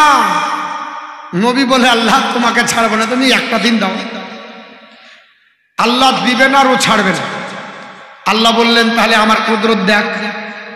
ঠিক আছে, একবেলা খাওয়া। আল্লাহ পাকের নবী সুলাইমান আলাইহিস সালাম, তিনার হাতে জিন আপনার তার অধীনে ছিল, মানুষ তার অধীনে, আপনার পাখি তার অধীনে, সব কিছু তার অধীনে। আল্লাহ পাকের নবী সুলাইমান আলাইহিস সালাম বললেন, এক কাজ করো, রান্না করতে হবে, বিশাল এরিয়া লাগবে, আর খানা ঢেলে রাখতে হবে, ওরকম তো ফাঁকা জায়গা লাগবে। তো কি করতে হবে বুঝছো? সমুদ্রের আপনার বলা হচ্ছে উপরে বিছিয়ে দাও তক্তা দিয়ে, এর উপরে খানা রান্না করতে হবে, ঢালতে হবে। খানা রান্না করে ঢালে, খানা রান্না করে ঢালে, ঢালতে ঢালতে ঢালতে পাহাড় হয়ে গেছে। এক পাহাড় করার পরে একটা মাছ সমুদ্র থেকে এসে বলছে, ও আল্লাহর নবী সুলাইমান আলাইহিস সালাম, এইভাবে রান্না করেই যাবে তো আমার খাবার কখন হবে? ভোগ লেগেছে, খেতে দাও। আচ্ছা বলেন তো, আপনার বাড়িতে যদি বেড়াতে আসে আর আপনারা যদি বলেন মৌলভী সাহেব দাঁড়ান, একটু দাঁড়ান, একটু দাঁড়ান, হ্যাঁ আমি তো জালসা করবো, একটু দাঁড়াবো কতক্ষণ? যদি ফজরের দিন মন ঠিক থাকবে? হ্যাঁ, জালসা করার আগে খেয়ে উঠবার এরা বলছে যে দাঁড়ান, তো এরা বলছে দাঁড়ান এখনো রান্না হয়নি। তো রান্না হয়নি, আগে দেখেন। সুলাইমান আলাইহিস সালামকে বললো, হুজুর একটা মাছ বলছে খুব ভোগ লেগেছে, ও এখনই চেষ্টা করছে খেতে, ও ছাড়বে না, ও খাবে। সুলাইমান আলাইহিস সালাম বলছে যখন ছাড়বে না তখন এক লোকমা দে। সুলাইমান আলাইহিস সালাম বলেছে দে। জিন জাতি মানুষ জাতি সবাই বলেছে ঠিক আছে তাহলে তুমি হা করো। হা করেছে, যত রান্না ছিল এক লোকমাতে সব এক ঢোকি পা দিয়ে বলছে আর দাও। তো বলছে এখন তো রান্নাই হয়নি, এক লোকমা শেষ। বলে হ্যাঁ। তো বলছে যে সুলাইমান আলাইহিস সালাম শোনেন, এইরকম লোকমা আল্লাহ আমাকে প্রতিদিন 3টে করে দেয়। তো বলছে এতদিন রান্না করার পরে যদি এক লোকমাতে শেষ করে দেয় একটা মাছে, আল্লাহ তোমার 18,000 সৃষ্টি, তাহলে কত তুমি খাওয়াও? আল্লাহ তোমার সৃষ্টি জগৎকে আমি আর কোনোদিন খাওয়ার দায়িত্ব নেব না, এই দায়িত্ব একমাত্র তোমার দ্বারাই সম্ভব। ইন্নাল্লাহ ইয়ারযুকু মাইয়াশাউ বিগয়রি হিসাব, আমি আল্লাহ যাকে দিই বেহিসাব। কত সৃষ্টি জগৎ কোথা থেকে ডাকে, একই সঙ্গে হাজার হাজার প্রাণীকে আমি আল্লাহ খাবার তাদের ব্যবস্থা করে না? জঙ্গলে, মাঠে, ঘাটে, রাস্তায়, হাটে, বাজারে, পানিতে, যে যেখানে আছে সবাই খাবে। আল্লাহর নবী বিশ্ব নবী মদিনায় সাহাবী রাসূল হযরত খুবাইব জেলখানার ভিতরে আঙ্গুর খেতেছেন। এই জেলখানার ভিতরে আঙ্গুর খেতে দেখে সবাই অবাক হয়ে গেল। হারিস বিন আমিরের আপনার মেয়েটা হঠাৎ করে মনস্ক হয়েছে, আর তার ছেলেটা বাবা আপনার ভিতরে ঢুকে যাবার পর হযরত খুবাইবের উরুর উপরে বসে গেছে। উরুর উপরে বসে গেছে বাচ্চা ছেলে, আর মেয়েটা একবারে কান্না শুরু করে দিয়েছে। আমার ছেলেকে জেলখানার কয়েদি ধরে নিয়েছে, আর জেলখানার কয়েদির ভিতরে ব্লেড আছে। কি আছে? ব্লেড। কেন ব্লেড ছিল তার হাতে? আল্লাহর নবী বলেছে ইন্তিকালের আগে তোমাদের যে জায়গাগুলো ফেতরাত 5টা জায়গা, ওগুলো পরিষ্কার করে। এর জন্য প্রতি শুক্রবার কিংবা বৃহস্পতিবার দিনগত রাত্রে বা শুক্রবার সকালে, এটা সুন্নাতে রাসূল, 5টি ফিতরাত পরিষ্কার করবেন। কটা ফিতরাত? 5টি। কিন্তু ওগুলা করে না, প্রতিদিন এইগুলা করে। যেটা আপনার রাখতে বলেছে রাসূল ওটাকে রাখে না। যার যত বুঝ দাড়ি চেঁচে রাখে মুছ, ঠিক না বেটি? আপনার এই ফিতরাত গুলো নিয়ে যাওয়া যাবে না কবরে। ইন্তিকালের আগে নখ যেন না থাকে, নখ রাখা চলবে না। প্রতি জুম্মার দিন সকালে নখ কাটেন, সুন্নাতে রাসূল। এখন তো মেয়েরা তো ভাল্লুক সেজেছে, ইয়ং জেনারেশনের পাশে আঙ্গুল দেখলে মনে হচ্ছে ভাল্লুকের বাচ্চা। ও যত বড় নখ রেখেছে, ওর হাতের খাবার যদি খান তা আপনার নাপাক লাগবেই। আর ওর জীবনে কোনোদিন এক ওয়াক্ত নামাজ কবুল হবে না। কারণ আল্লাহ রাসূল বলেছে যার 40 দিনের বেশি নখ হয়ে যাবে ওর মাথাতে শয়তান বাসা করবে। তো শয়তান যদি ওর নাকের মাথাতে বাড়ি বাইধা থাকে, ওর কোনোদিন ভূত ছুটবে? ও নিজেই তো শয়তান রাখা বানাইছে। শয়তানকে বাঁধা রাখার জন্য ও নখ রেখেছে। আমাদের দেশের মহিলারা রাখে না? রাখে না? আপনাদের দেশে রাখে? শিবনগরে আছে এরকম? হ্যাঁ, কিছু ছেলেও রাখছে। খবরদার রাখবেন না। যদি রাখেন আজকেই তওবা করেন, মারা যাবেন তো ফিতরাত নিয়ে যাবেন। নখ কেটে থাকেন। 2 নাম্বার, আপনার বলা আছে বগলের নিচে চুল, এগুলো কাটতে হবে। আরো আপনার চুল আছে, পায়ের নখ আছে, মুছ ছাড়তে হবে, অনেক কিছু ব্যাপার আছে, সবটা বলা যাবে না স্টেজে। আপনারা বুঝতে পেরেছেন কোনগুলা জরুরি? তো ওগুলো আপনার কেটে রাখবেন, পরিষ্কার করে রাখবেন। এই বিয়েটা আপনার বলে আছে বিয়ের সুন্নাতের কভার বলে, বলছে যে বিয়েতে হ্যাঁ গো বিয়েতে বেটার বিয়ে দিবে, বলছে কি খানা দিতে হবে, হ্যাঁ সুন্নাতের রসুল। আর এদিকে বগল তুলে দেখলে মনে হবে এক মোড়া পাঠ হবে, হ্যাঁ দড়ি এখন রসা গোটা হবে। ওদিকে কোনোদিন খবর নাই, আর এদিকে প্রত্যেক দিন বাড়াতেই দেয় না, টেকুল নিতে দেয় না, আর এদিকে চাড়া যাবে না। গোটা আপনার বলে হচ্ছে পাউডারের কোটে, এক কোটে যদি না দেন তোর গন্ধই যায় না। ওদিকে কোনোদিন কাটে না, আর এইদিকে রোজ চালাচ্ছে। নবী বলছেন ওগুলা পরিষ্কার, এগুলা আপনার আমার দায়িত্ব। বাপ হাসির কথা না, এটা বাস্তব কথা। জালসা শোনার পর এগুলো আমল করতে হবে ইনশাআল্লাহ, নাকি বলছেন? আমার বন্ধুগান বলার উদ্দেশ্য হলো আল্লাহর নবীর সাহাবী ডাক দিয়ে বললে একটা বেলেট দাও, বেলেট দাও। বলে কেন? আমাকে তোমরা যেহেতু ফাঁসির মঞ্চে ঝোলাবে, আমার প্রাণ যেহেতু চলে যাবে, আমার নবীর সুন্নতি তরিকায় আমার যেন ইন্তিকাল হয়, আমার নখ থাকবে না, আমার গোপ থাকবে না, আমার কোনো জায়গার চুল থাকবে না, আমি সবগুলোকে পরিষ্কার পরিচ্ছন্ন করে বিদায় নিতে চাই। আমার নবীর সুন্নতি তরিকায় বিদায় যদি হয়, আমার আল্লাহ আমাকে কবুল করে নেবে। আমার ইন্তিকাল যদি কলমা পড়তে পড়তে হয়, আল্লাহর নবীর হাদিস অনুযায়ী আল্লাহ আমাকে জান্নাতি মেহমান বানাবে। কারণ নবী বলেছে সাহাবারা লাকিরু মাতাকুম লা ইলাহা ইল্লাল্লাহ, কেউ যদি মৃত্যু মুখে পতি দেওয়া হয় কলমার তানকিন দাও, কলমার তানকিন দাও। ইয়া রাসূলুল্লাহ কেন গো? মান কানা আখিরি কালামিহি লা ইলাহা ইল্লাল্লাহ দাখালাল জান্নাহ, যার জীবনের শেষ বাক্য কলমা হবে লা ইলাহা ইল্লাল্লাহ মুহাম্মদ রাসূলুল্লাহ পড়বে, আমার আল্লাহ তাকে জান্নাতে দেবে। ও মুসলমান, পৃথিবীর জমিনে আল্লাহর নবীর সাহাবী বিলেট নিয়ে আপনার বসে আছে, মেয়েটা কান্না করতেছে, আমার ছেলেকে হয়তো বিলেট চালিয়ে মার্ডার করে দিতে পারে, আমার ছেলেকে খাম করে দেবে। হযরত খোবাইব বলল, হারিসের মেয়ে চিন্তা করো না, আমরা হলাম মুসলমান। আমার নবী বলেছে খবরদার যুদ্ধের ময়দানও যদি যাও, তাহলে বৃদ্ধ কোনো বাবার বৈশিষ্ট্য যদি হয়, বৃদ্ধদেরকে খবরদার আপনার মারবে না, বৃদ্ধদের উপরে হাত তুলবে না, বৃদ্ধকে নিরাপত্তা দান করবে। আপনার যুদ্ধের ময়দানে যদি যাও, নারীরা যদি থাকে, কোনো নারীর উপরে যেন হাত না ওঠে, নারীদেরকে বেজ্জত করা যাবে না। যুদ্ধের ময়দানে যদি যাও, আপনার বলে হাতে কোনো বাচ্চা যদি থাকে, কোনো বাচ্চার উপরে হাত ওঠাবে না। আল্লাহর নবীর আপনার সাহাবারা এটাকে ফলো করেছে।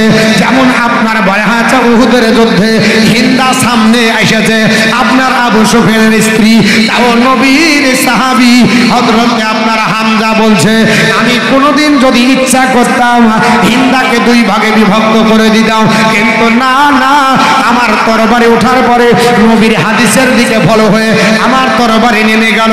বাবা সময় পেলে উহুদের যুদ্ধের ঘটনা আমি আপনাদেরকে বলবো, চোখে পানি রাখা যাবে না, এত মর্মান্তিক যুদ্ধ বাবা। হযরত আপনারা বলে হয়েছে, বিশ্ব রাসূল ডাক দিয়ে বলেছে, খবরদার তিন শ্রেণীর মানুষকে তোমরা অন্যায় করবে না, আপনার বৃদ্ধদেরকে মারবে না, নারীদেরকে বেজ্জত করবে না, বাচ্চাদের গায়ে হাত করবে না। এর জন্য তোমার বাচ্চা আমার অনুরূপ আছে, আমার জান চলে যাবে, তোমার বাচ্চাকে মারা হবে না, আমি তোমার বাচ্চাকে আদর করছি, তুমি ইচ্ছা করলে নিয়ে নিতে পারো। হযরত খোবাইবের কাছে যাওয়া হলো, বাচ্চাটাকে দেওয়া হলো। খোবাইবের আপনার পালা শেষ হয়ে গেল। খোবাইব আল্লাহর কাছে দেখতে বলো, আল্লাহ আর সময় নয়, আল্লাহ আমার আপনার সালামটা আমি এখান থেকে দিতে চাই, আল্লাহ আমার সালাম নবীজিকে পৌঁছে দাও। ওগো মাবুদ,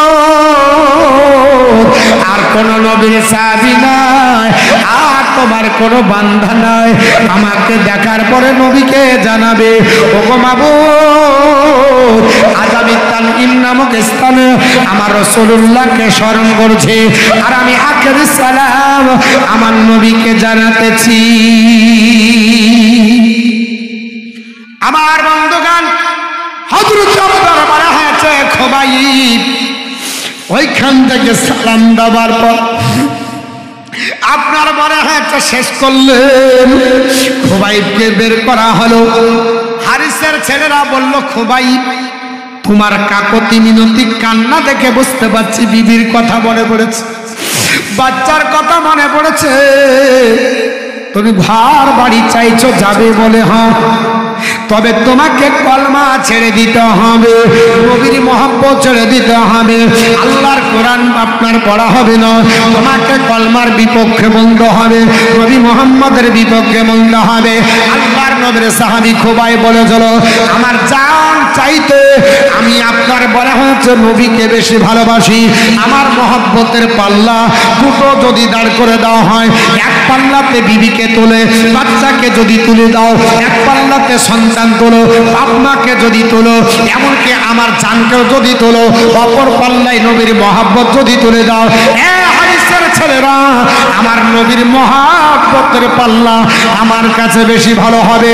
কারণ নবী আমার বলেছে, লা ইউমিনু আহাদুকুম হাত্তা আকুনা আহাব্বা ইলাইহি মিন ওয়ালিদিহি ওয়া ওয়ালাদিহি ওয়ান নাসি আজমাইন। ততক্ষণ পর্যন্ত মুমিন কেউ হতে পারে না যতক্ষণ পর্যন্ত আমি নবীর মহব্বত, আমার আপনার বলে আছে মহব্বত তার হৃদয়ে বিবি বাচ্চার চাইতে বেশি না হবে, সন্তান আদির চাইতে বেশি না হবে, আপনার বলে আছে টাকা পয়সার চাইতে না হবে, এমনকি নিজের সন্তানের চাইতে যদি মহব্বত না হয়, আমি রাসূলুল্লাহর মহব্বত হৃদয়ে যদি না থাকে, কখনো সে আপনার পূর্ণ ইমানদার মুসলমান হবে না, আপনার মহব্বত হবে না। আপনার ইমানদার হবার জন্য আমার মহব্বত বেশি লাগবে।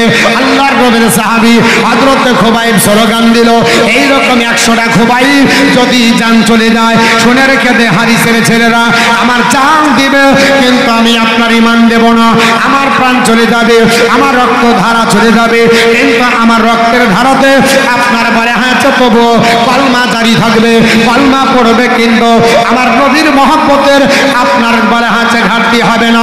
হযরত খোবাইব হাত পা বেঁধে তানিম নামক স্থানে ফাঁসির মঞ্চে নিয়ে যাওয়া হলো। খোবাইব দেখতে পাচ্ছ ফাঁসি? বলে হ্যাঁ হ্যাঁ দেখতে পাচ্ছে। বলে ফাঁসির মঞ্চে দেখতে পাচ্ছ, তাহলে এখনো বিবি বাচ্চার মহব্বতের দিকে নজর করে তুমি কলমাটা ছেড়ে দাও, নবীর মহব্বত ছেড়ে দাও, আপনার ইসলাম ত্যাগ করো। হযরত খোবাইব বলেছিলেন, আমার ফাঁসি দেখে লাভ নয়, আমি ফাঁসি দেখবো কি আল্লাহর জান্নাত যেন আমাকে আহ্বান করছে। জোরে বলুন সুবহানাল্লাহ। কারণ পৃথিবীর জমিনে গোলামানে মুস্তাফা জান দেনে সে ডরতে नहीं, सरकार जाइया रहा जाए कुछ परवाह नहीं करते। আল্লাহর নবীর সাহাবী হযরত খোবাইব বলল, আমি তোদের কাছে তো সমর্পণ করব না, আমার আপনার প্রাণ চলে যাবে কিন্তু আমি ঈমান দেব না। হযরত খোবাইবকে বলা হলো, তাহলে তুমি রেডি হয়ে যাও। এ খোবাইব, তাহলে তোমার ইচ্ছা বলো, প্রাণের ইচ্ছা বলো, কারণ তুমি তো ফাঁসির মঞ্চে ফাঁসিতে ঝুলে প্রাণ নাশ করবে, তাহলে তোমার মনের আখের ইচ্ছা, তোমার শেষ ইচ্ছাটা বলে দাও। আমার মতো মতিউর রহমান হলে বলতাম, একবার বাড়ি নিয়ে চলো, বিবির বাচ্চা মুখ দেখবো, আমার মাকে একটু দেখবো, গ্রামবাসীকে একটু দেখবো, সন্তানটাকে দেখে একটু কলিজা ঠান্ডা করবো। কিন্তু সাহাবী রাসূল না, ইচ্ছা করলেন না, মা দেখতে চাইলেন না, আপনার ঘরে হাঁচে বিবি দেখতে চাইলেন না, ঘর বাড়ি দেখতে চাইলেন না, সম্পদের মহব্বত করতে চাইলেন না। আল্লাহর নবীর সাহাবী হযরত খোবাইব বলল, এ আপনার হারিসের ছেলেরা, যদি একটু সময় দিই, আমার আল্লাহকে একটু দেখতে আপনার ডাকতে সময় দে, একটু প্রাণ ভরে ডেকে নি, আমার আল্লাহর ইবাদত করে নি, আমার আল্লাহকে একটু ডাকি, আমার আল্লাহকে শেষ আপনার ঘরে হাঁচে আপনার প্রাণ ভরে একবার আপনার সেজদা করে নি, আল্লাহর কুদরতি আপনার বলে হাজ কদমে সেজদায় আমি আপনার আমার মস্তক অবনত করি। কারণ আমার আল্লাহ সেজদা আপনার দিলে আমার আল্লাহ পাক আমাকে খুশি হয়ে আল্লাহর জান্নাত আমাকে দেবে। ও আল্লাহর বান্দারা, আমাকে একটু সময় দে। পানি তাকে দেওয়া হলো না, আপনার বলে হাজ ওযর করার জন্য কোনো ব্যবস্থা করে দেওয়া হলো না। আল্লাহর নবী বলেছে, হে আমার সাহাবারা, পানি যদি না পাও, মুসিবতে যদি বলে দাও, ও তায়াম্মুম করো, গোটা পৃথিবী তোমাদের জন্য আল্লাহ পবিত্র বানিয়েছে, আপনার পৃথিবীর জমিনের মাটি আপনার নিয়ে নাও, আর এই গোটা পৃথিবীকে আমার উম্মতের জন্য আল্লাহ মসজিদ বানিয়েছে। জালাত লিয়াল আরদি মসজিদান। আল্লাহর নবী ডাকতে বলে সাহাবারা আমার আপনার উম্মতের জন্য আপনার জমিনটাকে আমার আল্লাহ জান্নাত বানিয়েছে, মসজিদ বানিয়ে দিয়েছে, যেখানে নামাজ পড়বে আমার আল্লাহ সেখান থেকে কবুল করে নেবে। খোদা তোমায় ডাকেতে জানি না, আরে ডাকার মতো ডাকিলে খোদা কেমনে শোনে না,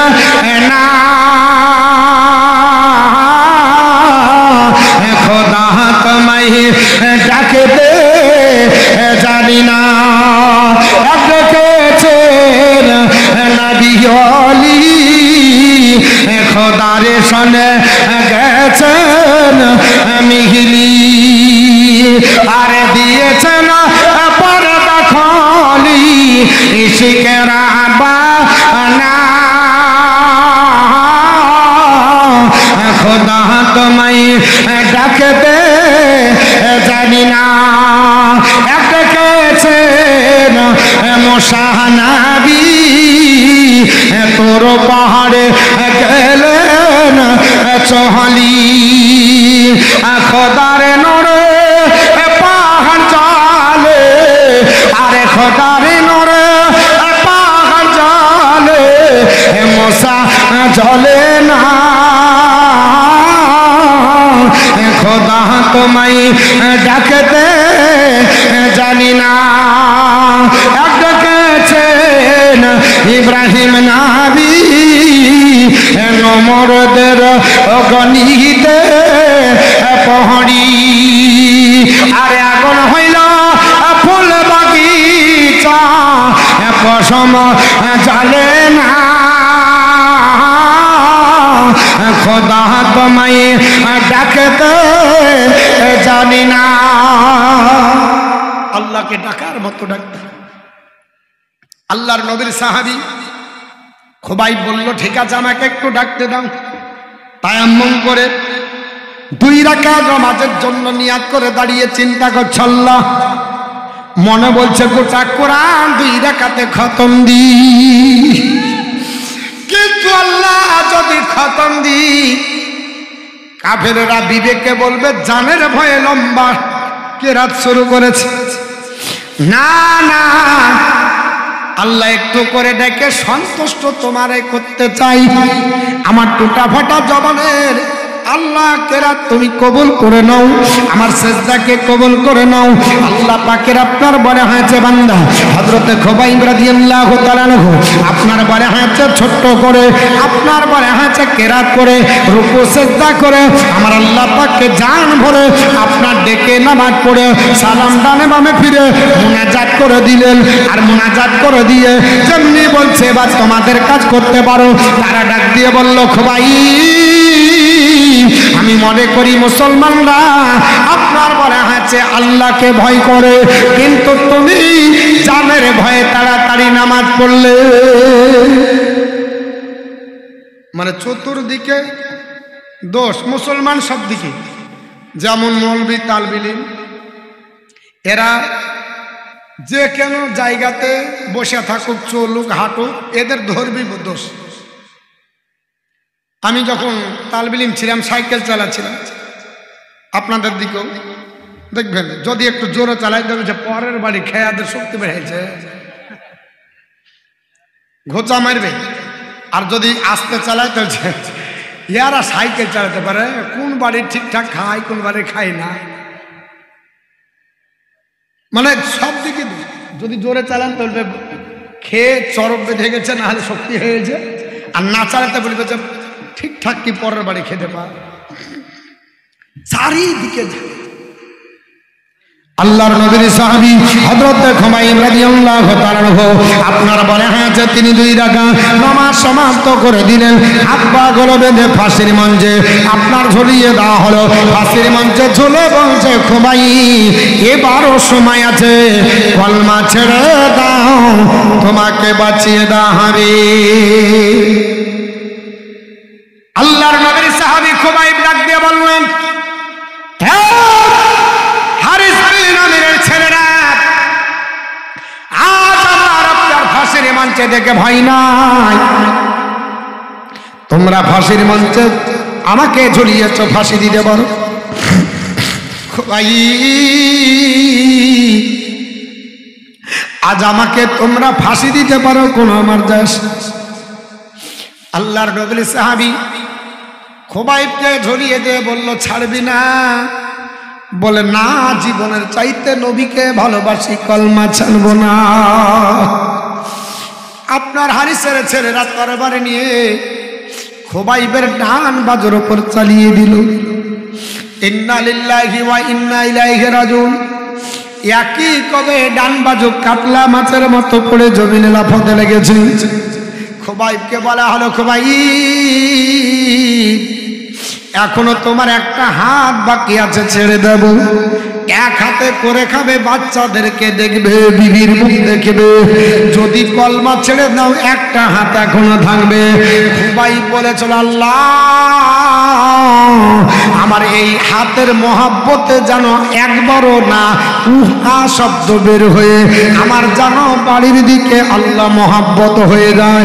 আল্লাহ গো, আমার শরীরের চাইতে আমার হাতের চাইতে যেন কলমার প্রতি মহাব্বত বেশি হয়, আল্লাহ আল্লাহর রসুলের প্রতি মহাব্বত বেশি হয়। সবাই বলল, রে এক হাত গেছে, অপর হাত যদি চলে যায়, যায় আসে না। আল্লাহর নবীর সাহাবী খুবাইবের দিকে আরেকটা তরবারি মেরে দেওয়া হলো। বাম বাজুটা কেটে জমিনে পড়ে গেল। ও মুসলমান, কিভাবে নির্যাতন করা হচ্ছে, কিভাবে জালিমেরা অত্যাচার করেছে, আপনার আমার মতো ইমানদার সহ্য করতে পারবে না। আপনি আমি হলে আপনার কলমা ছেড়ে দেব। নবীর সাহাবী জান চলে যাবে কিন্তু কলমা ছাড়বে না। আল্লাহর নবীর সাহাবী শুধু বলে, আল্লাহ আমাকে ধৈর্য ধারণ করার তৌফিক দান করো। আল্লাহ তুমি আমার নবীর কলমা জানো আমার জবান থেকে না আপনার সরে যায়। আল্লাহ কখনো জানো আমি ওরে বাপরে মারে করে চিৎকার না করি, আমার যেন কাটা হাতের দিকে মহাব্বত না হয়। আপনার খুবাইবকে বলল, খুবাইব এখনো দুটো আপনার পা আছে, বল। খুবাইব বলল, পায়ের দরকার নয়, আমার নবীর মহব্বতের দরকার। ডান পাটা বাজুটাকে কেটে নেওয়া হলো। খুবাইবের আপনার বলা হলো এখন একটা পা। খুবাইব বলল, ওটারও দরকার নয়, আপনার ওই পাটাকেও কেটে নেওয়া হলো। দুই হাত কেটে নেওয়া হলো, দুই পা কেটে নেওয়া হলো। এখনো তোমার শরীরে আপনার বলে হাঁচে চোখ আছে, মুখে দুটো খেতে পারবে, কেউ তুলে দিলে জীবন তুমি বাঁচাতে পারবে। খুবাইবরে এখনো কলমা ছাড়ো। খুবাইব বলল, ছাড়বো না। লাট্টুর মতো আপনার বডিটা ঘুরে ঘুরতে ঘুরতে মদিনার দিকে একবার মুখ চলে গেছে। আল্লাহর নবীর সাহাবী খুবাইব মদিনার দিকে তাকিয়ে আল্লাহ রাসূলকে বলে, ইয়া রাসূলুল্লাহ, ইয়া নবী আল্লাহ, আল্লাহর হাবিব, আমি আজকে খুবাইব ফাঁসির মঞ্চে থেকে আপনাকে সালাম দিচ্ছি। আমার সালামের উত্তরটা আপনি মদিনা থেকে আপনি গ্রহণ করবেন। আল্লাহর নবী মদিনার মসজিদে নববীর মিম্বারে বসেছিলেন, সাহাবীরা সম্মুখে ছিল। আমার নবী বললেন, ওয়া আলাইকুমুস সালাম। সাহাবীরা আশ্চর্যজনিত হয়ে গেল। সাহাবারা বলল, ও আমার আপনার নবী, ইয়া রাসূলুল্লাহ, ও নবীজি, আপনি এই ব্যাপার কাকে উত্তর দিলেন?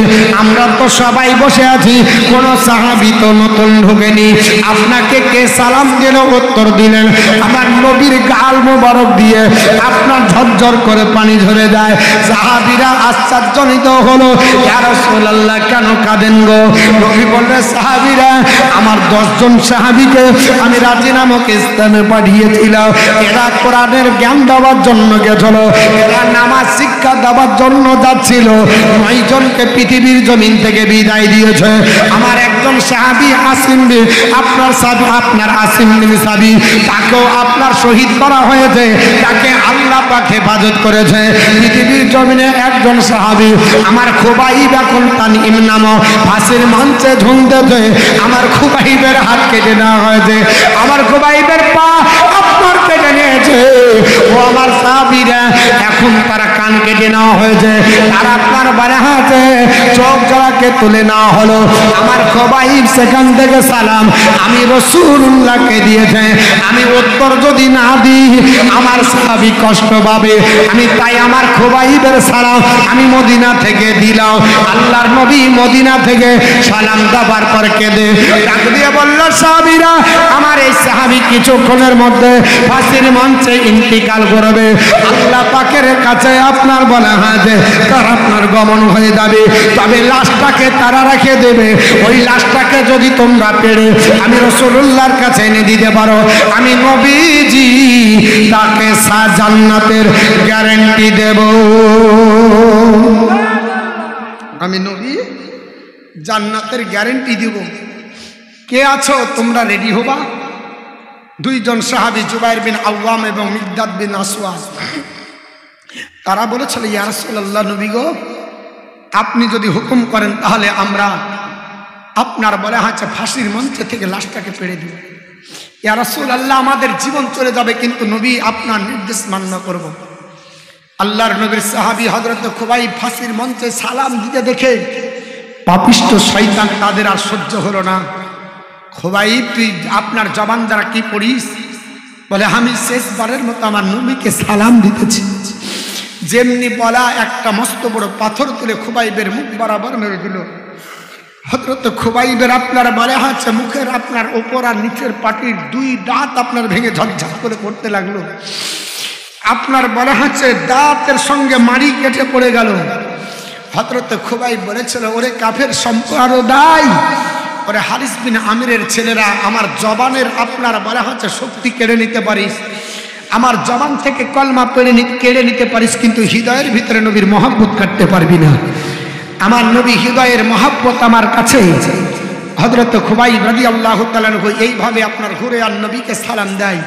শেষ পর্যন্ত খুবাইবকে আপনার এমন বেগে তরবারের নেজা চালানো হলো, হযরত খুবাইব ফাঁসির মঞ্চে নির্মমভাবে আপনার কলমা পড়তে পড়তে তার প্রাণ নাশ হয়ে গেল।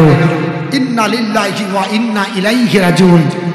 আপনার হারিস বিন আমিরের ছেলেরা বলল, শোনো, এই মুসলমানদের লাশ হযরত খুবাইব ফাঁসির মঞ্চে ঝুলবে, কেউ যেন তাকে পেড়ে না নিয়ে যেতে পারে। কারণ এরাও জানতো যে মুসলমান যদিও মরে তো মরার পরে পচে না। আজকে যদি আপনি আমি মরে যাই, মরার পরে পচে যাব না? পৃথিবীর বিজ্ঞানীরা বলেছে 72 ঘন্টা পর লাশ বাস্ট হয়ে যায়, গন্ধতে থাকা যায় না। 8 দিন হলে পচন চলে, সম্ভব হয় না। সৌদি থেকে লাশ নিয়ে আসতে গেলে বরফ দিয়ে নিয়ে আসতে হয়, ধোয়া যায় না। আল্লাহর নবীর সাহাবী হযরত খুবাইব রাদিয়াল্লাহু তাআলা আনহুর লাশকে বলছে ফাঁসিতে ঝুলতে হবে, ফাঁসিতে ঝুলাতে হবে। আর চতুর্দিকে পাহারা লাগিয়ে দিল। কতজন পাহারা? তো বলছে যে কি 70 জন প্রহরী থাকবে। 70 জন ব্যক্তিকে বেতনভুক্ত করা হবে। কেউ রাত্রে জাগবে, কেউ দিনে জাগবে। খবরদার যেন মুসলমানরা আসার পরে লাশটা না পারে নিয়ে যেতে। আচ্ছা বলেন তো, মরা লাশের কাছে দাঁড়িয়ে থাকা যাবে? গন্ধতে টিকা যাবে? ফাঁসির মঞ্চে ঝুলছে। কাফেরেরাও এটা স্বীকার করেছে। হারিস বিন আমিরের ছেলেদের যারা পাহারাদার, তারাও বলছে, শোনো, মুসলমানের আপনার বলা আছে এতটা আল্লাহ পাকের তারা পাগল বান্দা, নবীর গোলাম সাহাবীদের কাল্লা এতটা আপনার বলা আছে জিন্দা করে রেখেছে যে ফাঁসির মঞ্চে ঝুলার পরও তাকে ফাঁসিতে ঝুলিয়ে রাখা হয়েছে। তো 40 দিন ধরে তাজা রক্ত টপ টপ করে পড়ছে। জোরে বলুন, কতদিন ঝুলেছিল? 40 দিন। পাহারাদার কতজন ছিল? ৭৭ জন। ৭০ জন পাহারাদার 40 দিন ধরে পাহারা দিচ্ছে। নবী বললেন, সাহাবারা তোমরা যে কোনো ব্যক্তি 2 জন যাও, আমার এই সাহাবীর লাশ পেড়ে যদি দিতে পারো, দাফনের ব্যবস্থা যদি করো, তো আমি রাসূলুল্লাহ তোমাদেরকে জান্নাতের সার্টিফিকেট দেব। জুবাইর বিন আওয়াম এবং মিকদাদ বিন আসওয়াদ 2 জন সাহাবী জানের উপর বাজি রাখলেন, না, নবীর আপনার আশা মেটাবো। তারা আপনার বলা হয়েছে দিনের বেলায় যাত্রা করতে পারে না, জঙ্গলে আত্মগোপন করে থাকে, আর রাতে রাতে ঘোড়া চালায়। এই খবর মদিনা থেকে সেই তানঈম নামক স্থানে আস্তে আস্তে 40 দিন কেটে গেল। 40 দিন পর আসার পর দেখছে গোটা লাশের চারিদিকে 70 জন প্রহরী এমন করে ঘেরাও করে রেখেছে, কেউ আপনার বলা হয়েছে সেখান থেকে লাশ চুরি করতে পারবে না। সাহাবী রাসূল তারা অবাক হলেন, আল্লাহ, তোমার নবীর সঙ্গে ওয়াদা করেছি, লাশ পারবো কি করে? আর ওরা হচ্ছে 70 জন ঘেরে আছে আর আমরা 2 জন। কিন্তু নবীর বিদ্যা তো তাদের কাছে ছিল। আল্লাহর নবী মক্কা ছেড়ে মদিনায় হিজরত করে যাবে, গোটা মক্কাবাসী এমন করে টাটি দিয়েছে পিঁপড়িয়া পার হবে না। আল্লাহ পাক বলছেন, নবী গো, চিন্তা নাই, তুমি ইয়াসিন পড়ো, ফুঁক দাও, বাকিটা আমি করব। আল্লাহ পাকের নবী ইয়াসিন সূরা পড়ে ফুঁক দিয়ে ফেলে দিলেন, সবার চোখ বন্ধ হলো, নবী চলে আসলেন না। নবীর সাহাবীরা বললেন, ইয়া রাসূলুল্লাহ উনজুর হালানা ইসমা ক্বালানা, ইয়া রাসূলুল্লাহ আপনি আমাদের দিকে নজর করুন। আল্লাহ পাকের হুকুম হলো 70 জন একসঙ্গে ঘুমিয়ে গেল। সুবহানাল্লাহ বলবেন না? এরকম হয় যে পাহারা দিচ্ছে অল্টারনেট করে, ডিউটি যারা থাকে তারা অল্টারনেট করে, তুই 2 ঘন্টা আমি 2 ঘন্টা, তুই 8 ঘন্টা আমি 8 ঘন্টা। তো এরা ঘন্টা করে পাহারা দিচ্ছে, 70 জন লেগেছে। তো 70 জন যখন ইনারা যে আল্লাহর কাছে দোয়া করলেন, তো 70 জন একসাথে ঘুমিয়ে গেল। এই 2 জন সাহাবী হযরত খুবাইবের লাশটাকে পেড়ে নিলেন, তাজা রক্ত ঝরছে, ঘোড়ার উপর নিলেন, ঘোড়া দৌড়াতে আরম্ভ করলেন। কয়েক কিলোমিটার চলে গেল, এদের তখন ঘুম ভাঙছে। ঘুম ভাঙার পর বলছে, লাশ কই? একে অপরকে বলছে, চাকরি যাবে, বেতন নাও, আর লাশ জোগাতে পারেনি। 70 জন লোক, তারপর 1 জন 2 জন নাই, 70 জন, রাতে ডিউটি দিনে ডিউটি, সব তো ভাগ করা আছে। এক কাজ করো, যদি চাকরি টিকাতে হয় দৌড়ো, চারিদিকে ঘোড়া দৌড়ায়। এরা খালি হাত পায়ে নিয়ে ঘোড়া দৌড়ায়, আর ওনারা লাশ নিয়ে আসছে, তাও কাটা লাশ, ধরে রাখার কিছু নাই, বাঁধার কিছু নাই। কষ্ট হবে না? হবে না। কিছু দূর আস্তে আস্তে হযরত খুবাইবের তারা সন্ধান পেয়ে গেল, যে দেখো মনে হয়তো যাচ্ছে ঘোড়া, ওখানে হবে। হযরত জুবাইর বিন আওয়াম এবং মিকদাদ বিন আসওয়াদ বললেন 2 জন মিলে, যে কি করা যায়, যদি লাশ পেয়ে যায় তাহলে আমাদেরকে মার্ডার করে দেবে। আল্লাহর বান্দাকে আল্লাহর জমিনে রেখে দেবে, আল্লাহ যেটা ভালো বুঝে করবে। যেমনি জমিনে রেখেছে, সঙ্গে সঙ্গে জমিন এইরকম নীলের জমি 2 ভাগে বিভক্ত হয়ে গেল। জোরে বলো সুবহানাল্লাহ।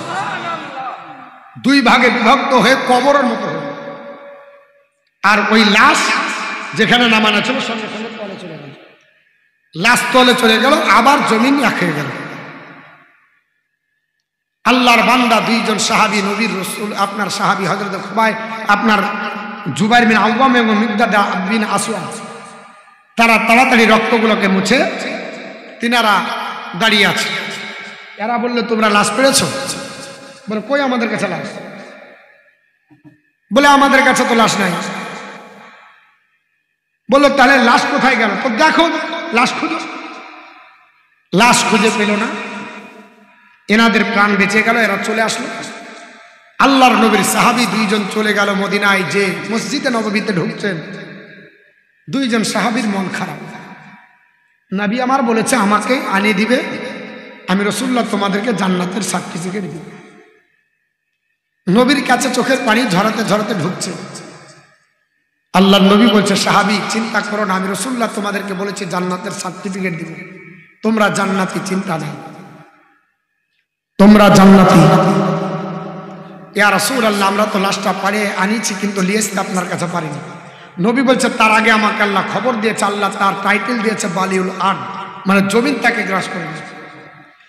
আমার সাহাবী, তোমরা পারেছো, তার লাশ জমিনে ফেলেছো, আল্লাহ পাক তাকে জমিনকে ফাটিয়ে তাকে কবর বানিয়ে জমিনের ভিতরে গ্রাস করে আল্লাহ তাকে সমাধির ব্যবস্থা করেছে। এই খবর আমাকে আল্লাহ জিবরিল আগেই দিয়ে দিয়েছে। অতএব তোমরা যেহেতু তার লাশ পেয়েছো, আমি রাসূলুল্লাহর কথা যেটা বেরিয়ে যায় ওটা ঢোকে না, আমি নবী বলে দিয়েছি তোমরা জান্নাতি। তো মুসলমান, আমাদেরকে এইভাবে জ্বালা যন্ত্রণা আগেও দিয়েছে, এখনো দিচ্ছে, আগামীতে